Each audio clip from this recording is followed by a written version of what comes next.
Hello, hello! Welcome back to Unapologetically Wild with me, Katie Sontag. I'm so excited. We're on round 3 or third part of the series, and that's exciting. Now, each part has been so interesting in what it's taught me, so I hope you've got something out of this, but this part feels big. I think it's more because it starts to take direction and talk a little bit more into how the second half of my career went. And I'll be honest with you, when I was at the SF unit, I honestly needed to change to be a PDI. Otherwise, I wasn't planning on staying in the Defence Force. So I had realized that I had reached a pinnacle point, and working with these incredible people who were so high performing, I couldn't imagine going back to the regular army. And I don't know if I spoke much into this before, but there are little bits and pieces that keep coming back to me throughout. So I might just pepper pod them if they make sense today. And they've kind of been coming through since I've been starting this series. It's amazing what you start to remember that you forgot during your journey until you revisit it. And that was a really interesting point because it was like, that moment in life when you're on the edge and it's like, if I don't do this now, I will then have to make a different decision in life. And those pressure points, I think, are really, really important because they really make us decide and hone in on what we truly want.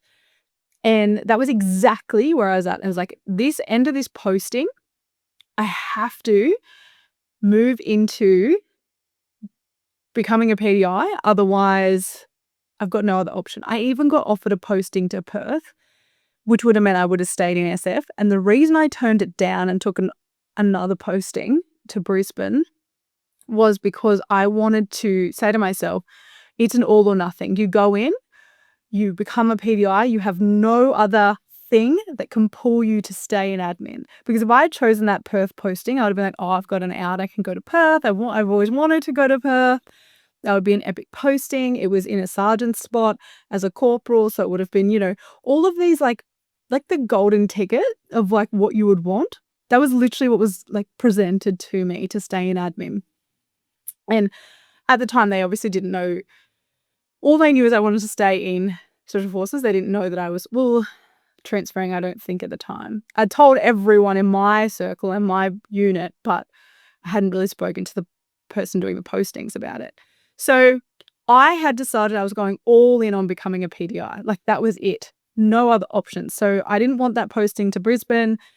I wanted to be a PDI. So that's why I chose Brisbane, because I was like, Perth would have been really exciting. But because I was like, nope, I'm going to be a PDI, so I won't even need that posting, right? Anyway, I then passed my test, got into being a PDI. Amazing. It was the fucking best day of my life. I remember when I passed it, I cried. It was a really big moment. People had been with me forever.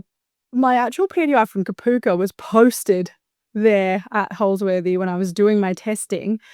And like it was huge for him to see it too, because I'd said I wanted to be a PDI. And he gave me the PT award when I was at Kapooka. So it was a really beautiful, like, whole circle moment.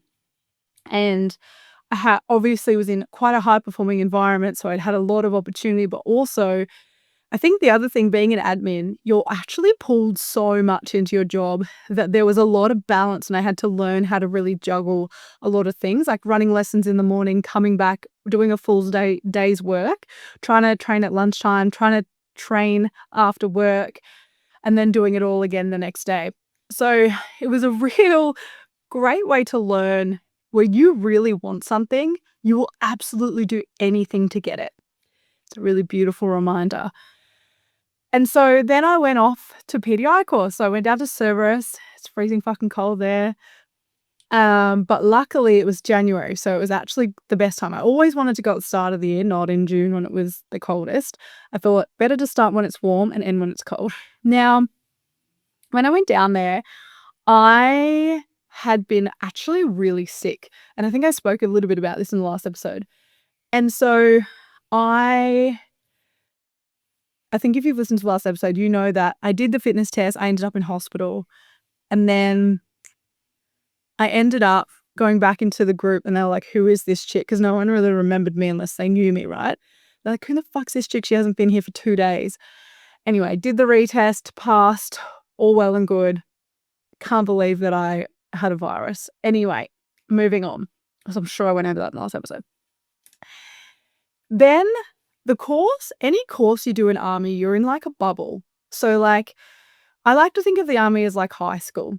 And so there's like all these things happening and people have got like, their little groups and there's like, always drama and there's things going on everywhere. So it's a pretty crazy time during that very intense 6 months because you're all together, you're all trying to perform really well. You're also quite tired, you do all these things and you're like got tests and you're, doing lessons, you're trying to help each other. And then there's, you're going out and you're drinking and there's all of these different parts to it, right? And you form different relationships with different people and it's just really interesting time, but you're in that bubble. And I remember, a girlfriend calling me, and I don't know if I went through this last time, and it was like, she was like, wow, you really are in a bubble, aren't you? And I was like, yeah, this is kind of what course is like. She was like telling me what was happening on the outside world. It was actually crazy time. And so by the end of that course, it was emotionally draining, physically draining, mentally draining. To be honest, it was a really, really hard course. And I don't mean that as in like, I mean, because there was so much going on, maybe not the course itself, but everything to do with it. Had some personal drama, had lots of other things happening. And so it was just an exhausting course. I was really glad to see the end of it, I'm not going to lie. And also, like, I put so much pressure on myself to be the best and I wanted to be really good at lesson taking and all the things. And then it got to the end where it was posting time. And this is always a crazy time when you're like trying to put out where you want to post. And I remember years and years and years ago, I'd said I wanted to go to Kapuka. And I kind of, once I got to posting, was like, oh, I don't really want to go to Kapuka. Like you think, oh, I want to go somewhere else. But I did put it as one of my preferences. And then no one wanted to go to Darwin. And I was like, oh, I'll go. And then they're like, no, we're going to send you to Kapuka because I'd get so nervous around lesson taking that I was like, they're like, it'll be best for you to go to Kapuka. And they sent someone else to Darwin. And I was like, okay, Kapuka. I had said years ago and manifested that I'd always wanted to be posted there. And so especially as a PDI, like I had heard a lot about PDIs, you either go to a training establishment or you go to a brigade. And when you go to a training establishment, you learn to do your skill and craft obviously systematically because every 12 weeks there's a new group of people and you're running the same lessons. So for me, amazing way to learn, to continuously do the same thing over and over to get better at it, right? So excited, also so scared because it's like, obviously we are taking recruits, like there's 120 of them or there's 2 platoons in front of you. And I laugh because, talking about the kid who actually would hide under the desk and would not be able to give a speech to my teacher, let alone my class as a child, then became school captain and then went on to be a physical training instructor in front of all of these people, right? I mean, hilarious how the universe puts you in places that you're always meant to be. And so I was nervous, excited, all these other PDIs I get to learn from. It was very like when you went in there for the first day, you're like, oh my gosh, it's so overwhelming, but so exciting. I got to meet my group. So my sergeant and the WO and like all of these other corporals there was a bit of a hierarchy of how long they've been there. So you kind of get to work out who's going to be your mentor and then who's also going to help you with the lessons and things. So it was very cool and very scary. And then I remember when I first got out of my lessons, I was more scared of them than they were of me. And it actually was pretty wild because normally, you take lessons, you look at them. The whole point of it is to look at them, you're meant to be this person that stands out and it's a bit scary. I remember practicing my first lesson, like my intro to PT, for 5 days on a squash court with 2 PDIs, 2 of my friends. And they were like, "No, go again. No, go again. No, go again." Because I was like, kept fucking it up. For 5 days in a squash court, I was yelling this lesson. Finally, I got out there because this is how they would judge you as a PDI. And I got out there, and thank goodness I crushed it. And I was like, "Oh my gosh." And the sergeants would came up and they like, "You did a really good job." And they were like, it was like amazing. I was like, "Thank fuck." Because I'd spent 5 days practicing the shit out of that. This is how much of a perfectionist I am. And everyone watches you when you do your first intro to PT. So it was a really big deal. And I was very grateful. But the one thing I didn't think about was the fact that while I was learning, because I was so scared of them, at the end they get to do a sort of interpretation of you / they get up and they mock you, which is totally normal and totally fine. It's kind of funny to watch. And then normally, though, they only really do the boys. Like, it's very rare that they get up and mock a girl. And it's really interesting, actually. But I think it's more with PDIs. Like, we all say the same stuff anyway. So when they say things, sometimes they're mocking all of us because they're literally saying things that we would all say. And it was interesting because it's pretty rare that they do the girls. And this girl got up and she started imitating me and looking at the ground and not being confident. And I was like, oh, that's so interesting. And at first, of course, like anything, you're completely taken back by it. You're like, oh my God, that hurts. You know, seeing that people think that you look at the ground, that you don't look at them, and you're obviously not as authoritarian or as, you know, confident as, you know, you're trying to be because you're so busy trying to learn all of the different things that you don't think about how you come across. And it also was a blessing because here's the thing. If she didn't point that out, I would not have worked so fucking hard to make sure I looked every recruit in the eye after that. And I was my presence grew 10 feet. And I was like, this is a great life skill. And although part of me was like, fuck you, because let's be real, nobody likes to be embarrassed in front of people. The other part of me was like, thank you, because you actually taught me a valuable lesson and you made it so I never did that again. And sometimes we need to learn that way. I think, you know, sometimes it's the hardest moments that we're like, okay, cool, we get to choose how we lead from here, right? And I was like, I will never do that again. I never did. I made eye contact with everyone.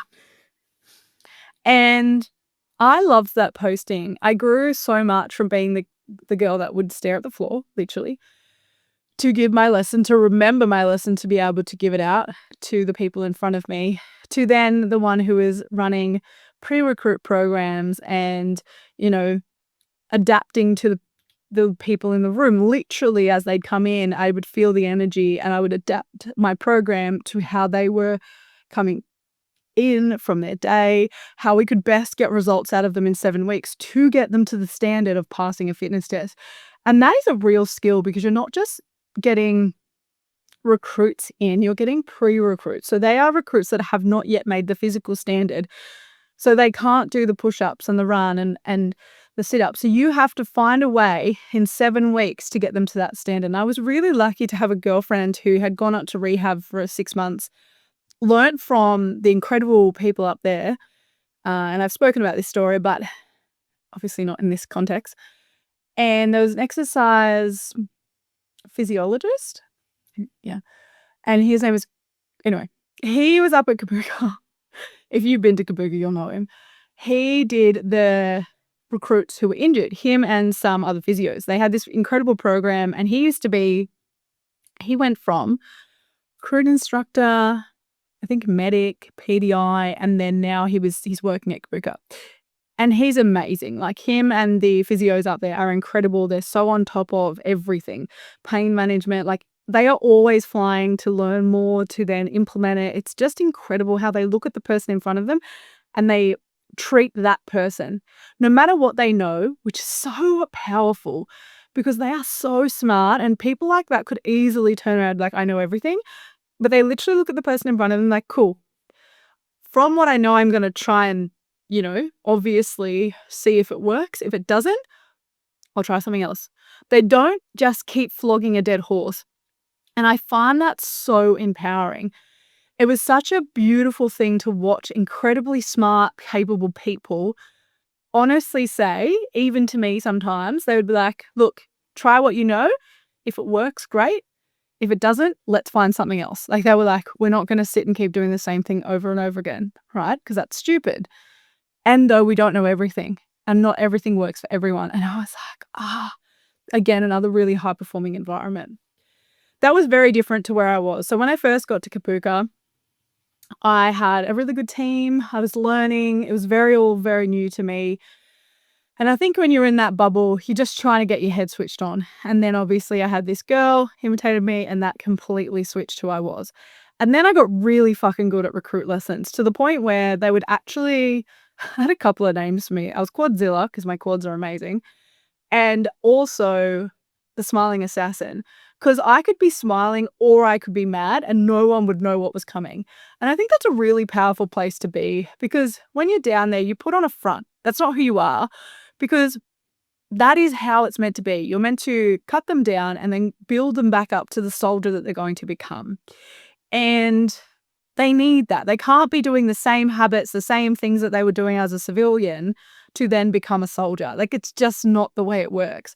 And it was so weird, but so amazing to be on the other side and having an impact on these recruits, because you really had to think about your leadership in every aspect of who you were, because what you showed them is what they walked away thinking the leadership was. It was their first exposure to the Defence Force. You literally were their first exposure. So I might have been the first PDI they'd ever seen. And they needed to learn, words of command and all of these things and how to react and what to do. And you were teaching them step by step. And also you were teaching them how to behave, because how you behaved made a difference on them. And it was really, really interesting. And I remember, the times when we were freezing cold and we're in shorts, like doing a demo, because that's what our boss wanted us to be in. Like the recruits, we had to be exactly like them, in shorts and a t-shirt, and it's freezing cold in Wagga Wagga when you were wiping ice off the obstacle course before you were doing a demo, because you had to demo it before they got in. And those early mornings, and there was so much to learn there. And it was really fun. I think it was great that you always had a number 2 instructor, or you were the number 2 instructor. So you got to do lots of different lessons with different people. I loved watching different instructors because I felt like you learned a lot from when I first got there. You had to do a 6-month period where you had to watch every lesson, number 2 every lesson, then number 1 every lesson. And I thought it was a really good way to do it. Apart from the fact that you hadn't run a lesson for a while, if you had to watch them all, that was the only thing that was a bit made me a bit nervy when I went into my first lesson. But I did enjoy watching other instructors, because I enjoyed seeing how they could all be really effective in different ways based on who they were and how they were good at instructing. And they were still teaching the same lesson, which is pretty incredible. And it's really interesting because you would watch when men would stand up and instruct. Naturally, people would listen to them way better. Their voice is better. Their presence is bigger. They're men. Most men will listen to men, right? So it's really interesting watching the recruits react. And then you would watch a female get up and it was a totally different dynamic, which is actually really sad, but it's really true. If you watch recruits, their faces, the way they react, the way they do things, a lot of recruits would react very differently to a female standing in front of them. And it was kind of sad, but it also showed a lot about how defense moved forward. There were a lot of great recruits who were very good at doing it either way and didn't really think much of it. But that was few and far between when it came to male recruits, from my experience. Female recruits completely fine, because obviously a female in front of a female, although that also could be a thing too, in the fact of they would be wanting to impress the male, not really caring about the female. We'd almost become the bitch. And it's so interesting because obviously in the first episode when I told you about that female instructor who wasn't my platoon, was in the other platoon, I now see why she was seemed or came across as so direct and to the point. Because the problem is females can't be soft in that environment because we get nowhere. And it's actually really sad how that sets us up for the rest of our career and not realizing that our softness is our strength. But it shows that really what people respond to is that like big masculine strength that's like, I'm going to fucking tell you what to do and you're going to do it. And so we all had to work out as females too how we could be more authoritarian, how we could actually do our job better. And it was really interesting because as I sort of went through, I actually started to learn that the new generation was really different. And I started to look into that because I found that so interesting. And they were less responsive to yelling, but more responded to like the disappointed dad or disappointed mum sort of way of going about things. And so that could change your dynamic as an instructor. And for females, that was actually quite great. And I remember having this incredible instructor who he was my sister platoon's PDI when I went through Kapooka, and he was down at Kapooka. And he said to me, do you want to come and do a lesson together? I'll assess you. And I was like, of course. And so the night we were meant to do that lesson, we had corporals to sergeants the night before. So if you know what that means, it means that the corporals go to the sergeant's mess, the sergeants buy the corporal's drinks, can get a bit out of hand. Anyway, we had an early night, but we'd had a lot to drink. And so, funny story, I couldn't get into my house that night. So I actually had to bash my window in because my roommate wouldn't answer her phone. My phone died. And so I ended up having to smash a window, go inside, go to sleep, and then go to work the next morning. Hilarious. Anyway, while the next day when she realized that like I couldn't get in the house because I had no key because I'd left my key on base and she didn't answer her phone. And that's not her fault, it's mine.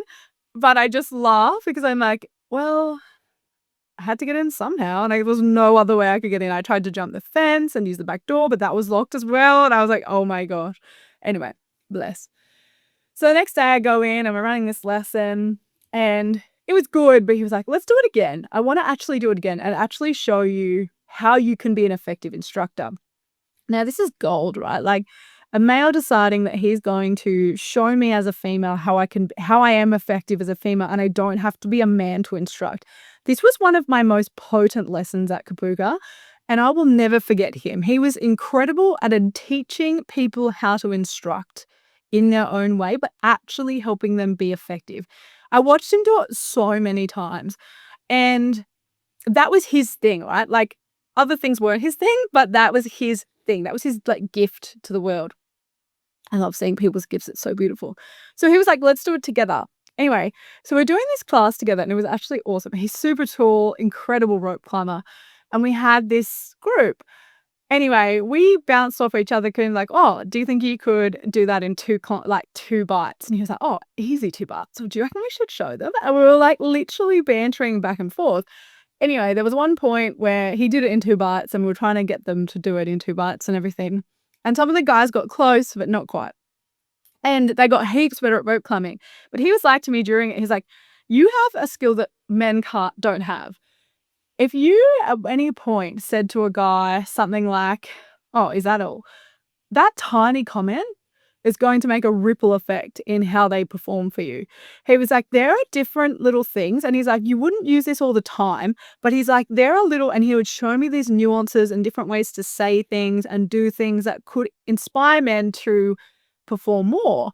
And he was like, I want you to know this because it's really powerful. And he said, men do it in a different way and we are big and we can hold, we're bigger space wise, right? But this is how you guys can actually disarm us in a way that promotes us to move quicker or to get better results. And honestly, I said to one guy and that guy did it in 2 bites and literally we were all like, oh my God. And he just looked at me and he was like, see what I mean? You don't have to yell and scream. And what I love so much about that was there are so many ways to motivate people and also you don't have to be like everybody else. And I wish he was there to teach everyone that because that gets lost in the military. There's one way to do things. This is how you do it. No, there's 1,000 ways to lead. Yes, you can still run the same lesson. We both were in the same lesson. We both were motivating in different ways. He obviously showed it physically, and I was able to do it through speaking and through, challenging them in that way. And so it was really, really beautiful. And I just will never forget that lesson and how he showed me that you get to be whoever you are and you are able to get just as good results as the next person. And as I then went through, I took this message, and as I did the pre-recruits and as I love that program. Like, my friend got posted out and she was like, the only person I trust with this program is Katie. And I'm so grateful for her because it was such an incredible program. I definitely started on the back foot because I hadn't done 3 months of rehab and learning all the moves and the classes like she had. And she ran like a quick 7-week program, or maybe she might have done 2, and I was part of the second one, something like that. And I had to learn on the fly in that program. And so I'm so grateful because I loved taking pre-recruits. I then started to have a voice for them in different ways when some of them got injured, and I was like, why is this part of the program? What does it achieve? How does it help? Because, now I've got a recruit that's been put back that won't make it. And so it was really interesting because I got to be a part of the command team to talk about these issues. And that was really powerful because then I felt like I got to really also show my skills of like getting people from like, they don't know, what it's like to run and heavy breathing, and that they're not having a heart attack or anxiety attack, but they're actually genuinely, this is what happens when you start running, and like teaching from the bare basics of what it feels like in the body, what it looks like, how it actually happens, what they need to get there. Even the psychological, the mindset shifts of how they're going to get there. So you are literally looking after 4 hours a day for 7 weeks. And it was powerful and it was beautiful, and also like hard if they failed and they had to join the next round. And then you got to see them flourish in platoons, and it was trying to work out how to do this without injuring them. And I felt really blessed to lead that program, but also it was really exhausting. A lot of people disagreed. All the other PDIs hated it, didn't want to be a part of it. Sometimes I had to actually go and get a PDI to go and get on a lesson because he didn't want to do it. I remember walking in and being like, you're meant to be on this lesson, because we have multiple PDIs on the lesson due to the fact that these people needed more supervision and more help. Some people assimilated and did amazing and actually were really big drivers in making a difference in these girls and then it was men and women, their lives, because it then changed from not only a women's program but to a co-ed program. And then some of them were just, honestly, they were so hard to work with. It was really, really rough. And so during that time, I fought. Like, sergeants didn't want to be involved, so then they didn't get let care if their corporals were involved. And I was a corporal in a sergeant's spot trying to make this happen. And I had some support, but not really enough to actually support it. So I was literally fighting a losing battle pretty much every day.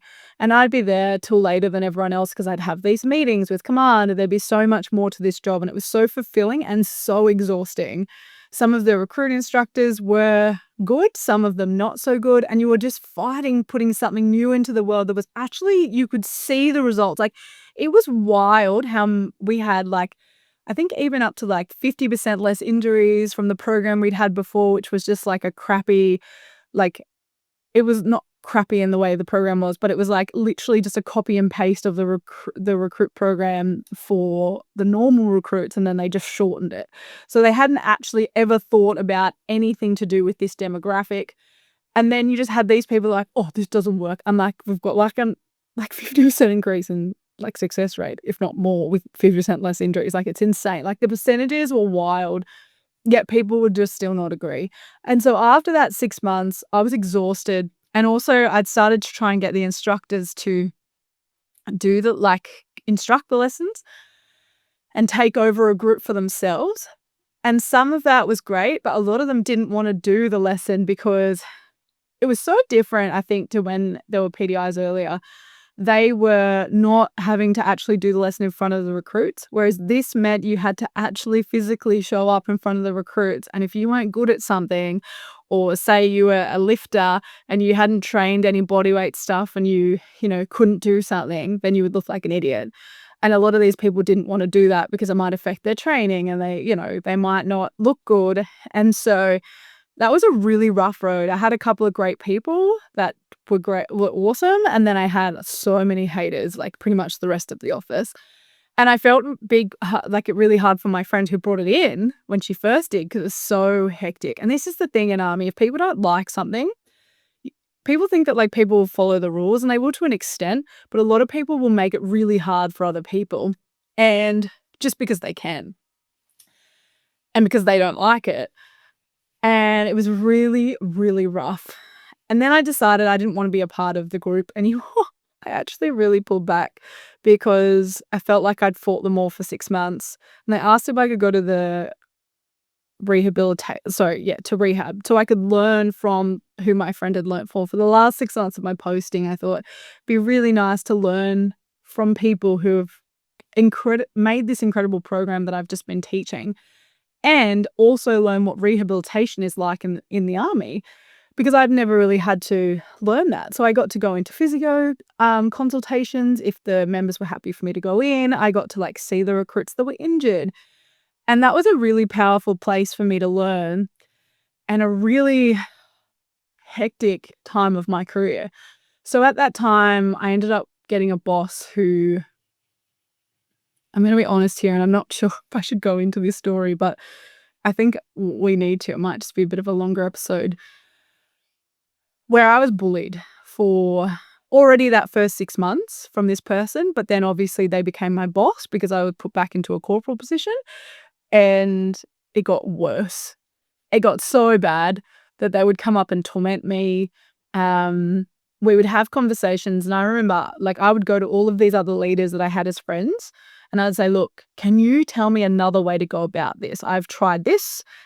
And I was trying so many things, because here's the thing. I believe that, I'm also not okay, clearly, because I'm stressed and there's a lot going on, and I've asked to move, and I've gone through a lot in 6 months, and I could acknowledge that at the time. And so I was like, I want to make sure that I'm in a good headspace making these decisions. If I'm not, I want to ask people who know me, and also who don't know me, who can tell me if there's a different way I could go about it. I remember we had multiple conversations, emails, fucking everything you can think of. I tactically went around this 1,000 different ways. Like, I honestly don't think I could have gone to more people. I went to OCs, I went to warrant officers, I went to people of sergeants, I went to my rank, I went to civilians. I asked them to help me understand a way I could make this better for both of us. How maybe I wasn't reading into it right, maybe there was something else I could do. Even when it came to my performance appraisal, this person could not tell me an example of what I had done wrong, but apparently I wasn't good enough. But in like the thing, it was like, you have not met expectation, or you've just met the whatever it is on the tier of the PAR. I was just doing some of these the other day, I should know. But they're like, you haven't met expectations or whatever. I never got below, so it would have been met expectations. And then there'd be writing underneath, right? So it tells you what you've done or not done. And normally they need an example, right? Because you can't just write something or put a criteria if you don't have an example. They couldn't provide me a single example. I was like, can you please provide me an example of this? Can you please tell me when this happened? They couldn't. They just sat there dumbfounded. And they're like, you definitely just aren't good at that, or you can't do that, or you didn't do that, or this is what I wrote. And I was like, yeah, but you haven't given me a single example. How am I meant to improve or do better or understand what you're talking about if you can't even tell me what I did to get this grade? So it got hectic, as you can imagine. I then refused to sign it, because this is a thing as well. If you're in the military and you get a performance appraisal, if you fucking don't agree, don't sign it. It's one thing that I will give you for free, because people think that they just sign it dumbfoundingly and don't read it, or then they get told they have to sign it. Bullshit. You don't have to sign shit. Don't sign it. That's one thing I told everyone, all my people underneath me, I was like, "If you're not happy with it, don't fucking sign it. We can talk it out and we can change things." And we'd already changed things, but we'd been back and forth 1,000 times. She'd been up to torment me constantly, and I was like, "I can't do this." And I had 3 pages worth of incidences where she had not dealt with it properly, where she had come in to torment me for no reason. Like, there was all of this stuff, right? Because I got told to document it. So I did. And so we get into this point where we're now with my warrant officer, who I've also gone to say that it's not okay and she's not treating me well. And he decided that it wasn't true. And even when we did this PAR chat, he was like, "Oh, Katie, just sign it." And I was like, "No." I was like, "I will not do that. You will change it. I will not sign it." And here's the thing. I've never done that in my life, ever looked at a performance appraisal and never not signed it. Ever. Never even thought about it. And so as I'm doing this, I obviously have 3 pages worth of stuff because I am literally documenting everything that she does. And then it got to the point where she came in and she wanted to, like, "Can we have a private conversation?" I was like, "We can with the door open," because I was like, "You're not shutting the door. Also, it's not allowed." Because I had said I wanted to talk to our OC and CO, I think. Yeah, about it. I wanted to have an open conversation. Someone anyway. And she was like, "You can't request that. You can't have a support person." Because I'd asked if I could have a support person in the room.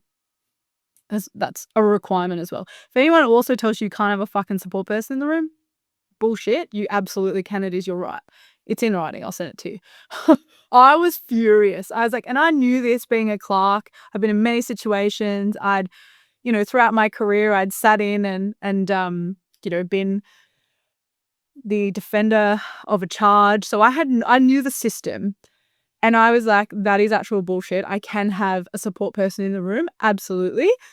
And so I was like, "That's cool. I'm going to go talk to the OC." And I just walked out. I didn't even get angry. I just sat there and she was like, "You can't do that." And she was going at me. And I was like, "Actually, I'm going to go talk to the OC. Thanks so much." And I walked out. And I went in and saw the OC. And then I was like, "Here's my 3 pages worth of stuff." And he's like, "Oh, you should have come sooner." Here's the thing. With the army, I'm going to be brutally honest here. They say you should come sooner, but if you come too soon, they say that you're whining. So it's a really fine line of understanding when it's the right time to go in and actually fucking say something. So I finally did, and she got taken off being my boss. Also, I want to admit here that she had a lot of shit going on that no one was looking after her either. And that is why it rolled down to me too. Not saying that, but that is part of it. Because later, obviously, when you try and get perspective, because you want to understand the situation, I also saw that she was dealing with a lot of things that weren't being dealt with, if that makes sense. There's a lot she was going through that she wasn't dealing with either, and then I was just a really good scapegoat. And I learned that lesson really hard. But also, that taught me a lot for going into my next posting and becoming a sergeant, because I refused to let my shit roll downhill into someone else. I was going to be open about if things were happening so that someone else could understand that it wasn't about them and I wasn't there to put my shit on them. And that was a really rough end to my posting. I never really went back to the office. I also had a guy get up, and when that performance appraisal thing happened, I went down to my office and we were talking about all the, things that were happening for the performance appraisals, and we all got ranked, which is also a really horrible thing. They don't do that anymore, thank goodness. And this guy that got ranked really low got up and said I was the worst leader he'd ever had, and he just literally laid into me in front of everybody.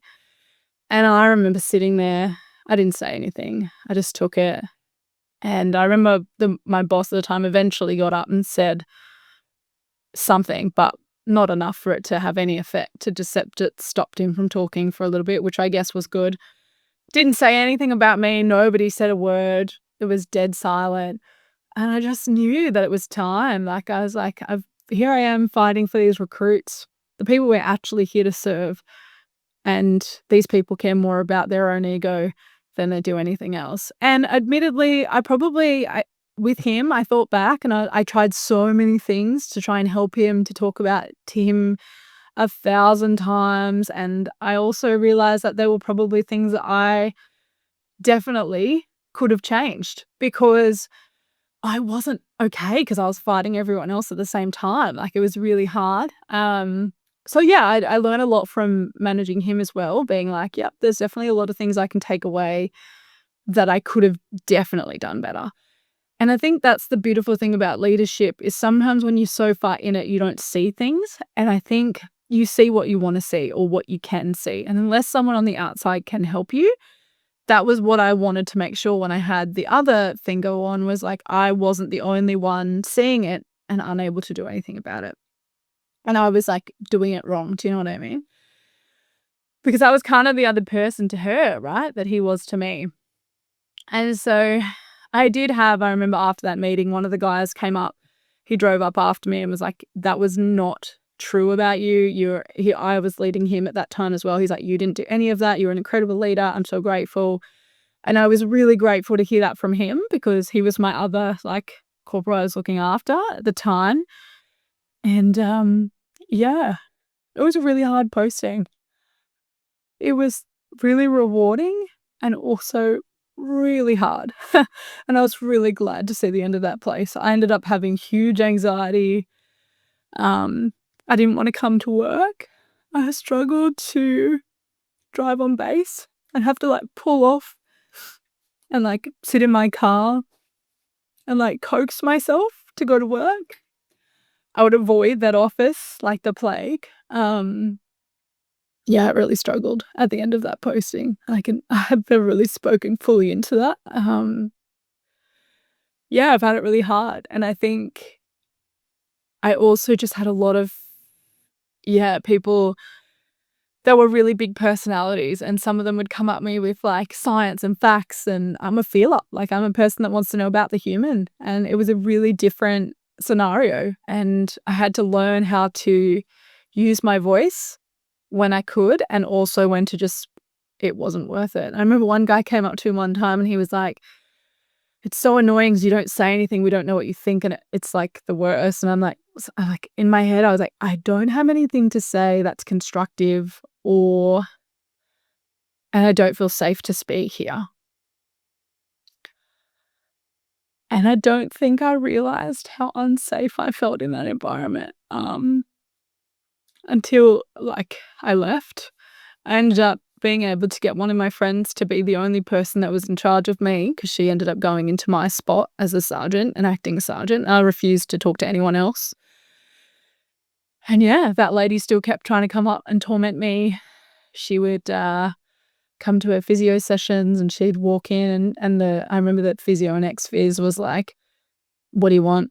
They'd try and, like, block her so that I could just, sounds bad, but survive my last 6 months there.